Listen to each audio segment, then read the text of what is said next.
आज ये जो परिणाम झेल रहे हैं इसका वजह सिर्फ एक गलती है। आज नहीं तो ये टूटता नहीं, ये सारे कंस्ट्रक्शन जो है हटाए नहीं जाते। मतलब क्या हुआ कि बस एक गलती किया गया और एक गलती की वजह से, है ना, ये सारा समस्या उत्पन्न हुआ। पैसा भी खर्च हुआ, लेकिन और साथ में जमीन जो है वो भी हाथ से चला गया।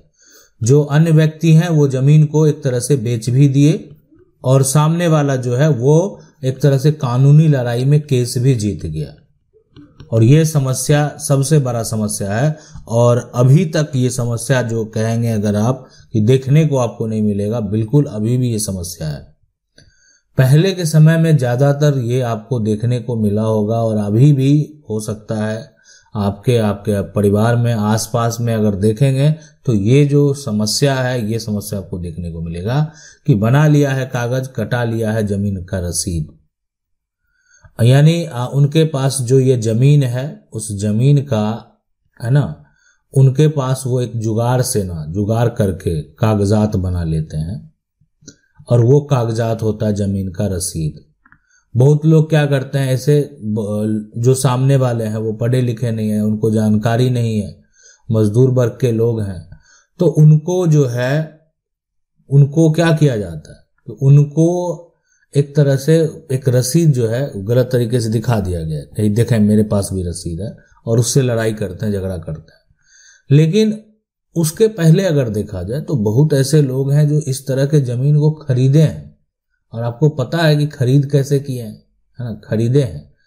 तो ये खरीद करने का तरीका ये था कि जमीन जो है एक तरह से लिया गया और एक स्टाम्प पेपर लिया गया, उससे लिखवा लिया गया, है ना, एक तरह से लिखवा लिया गया।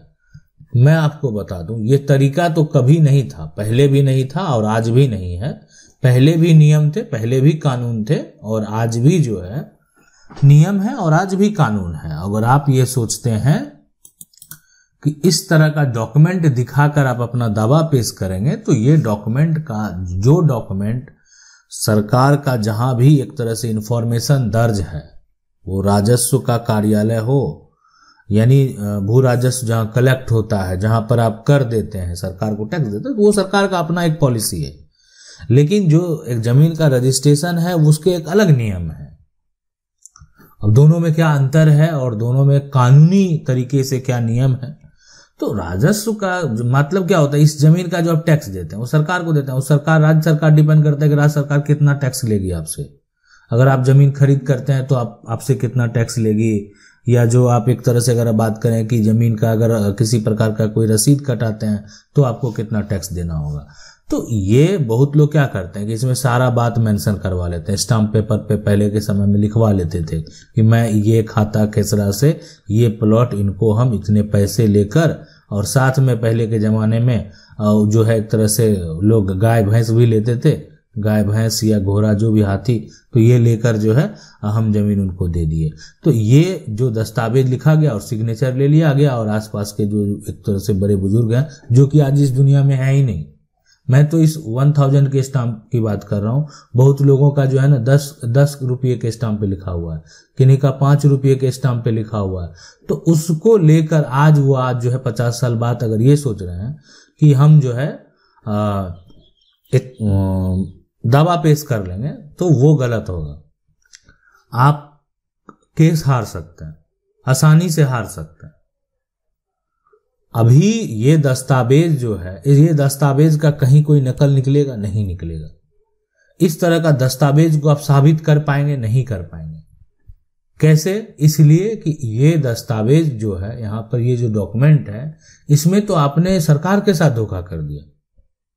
सरकार जो है जमीन का जो एक तरह से ट्रांसफर का प्रोसेस है, जमीन जो ट्रांसफर एक्ट बनाए गए हैं, तो उसमें क्या है, जो प्रॉपर्टी ट्रांसफर एक्ट की अगर हम बात करें तो उसमें सरकार के द्वारा जो है,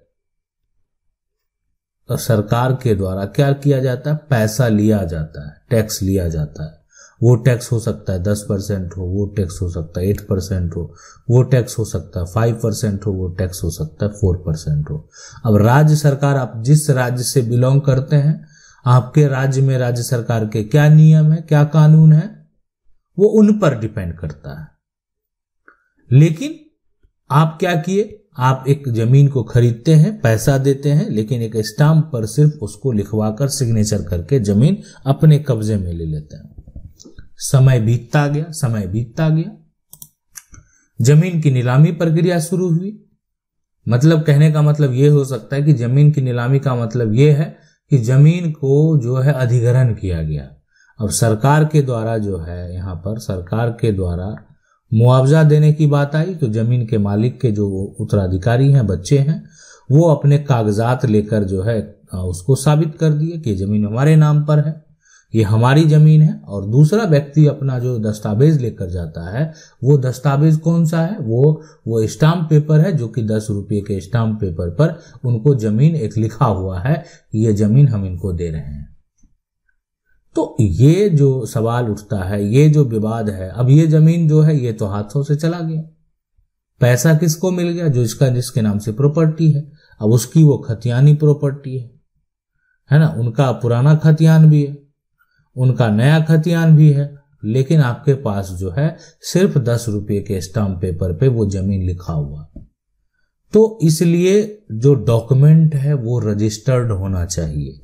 एग्रीमेंट कराते हैं, स्टाम्प का जो शुल्क तय होता है उस पे हम लोग क्या करते हैं, सारा बात मेंशन करते हैं।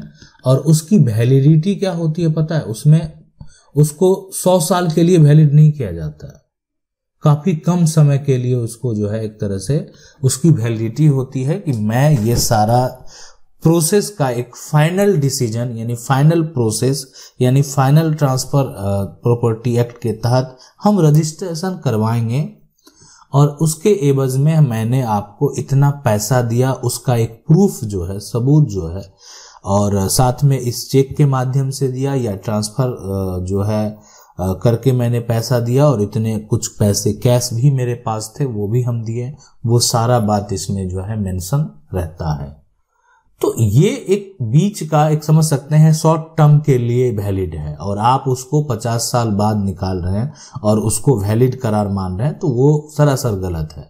अब इसी डॉक्यूमेंट पे जो सारा बात लिखा होता और अगर ये निबंधन कार्यालय से रजिस्टर हो गया होता तो आज ये कह सकते हैं कि इस जमीन की रजिस्ट्री हो गई होती, और एक बार अगर वो डॉक्यूमेंट आपके पास आ जाता तो जो इस जमीन के इनके जो जिनकी ये जमीन है उनके जो वंशज हैं, उनके जो उत्तराधिकारी हैं, उनका कानूनी अधिकार ही खत्म हो जाता।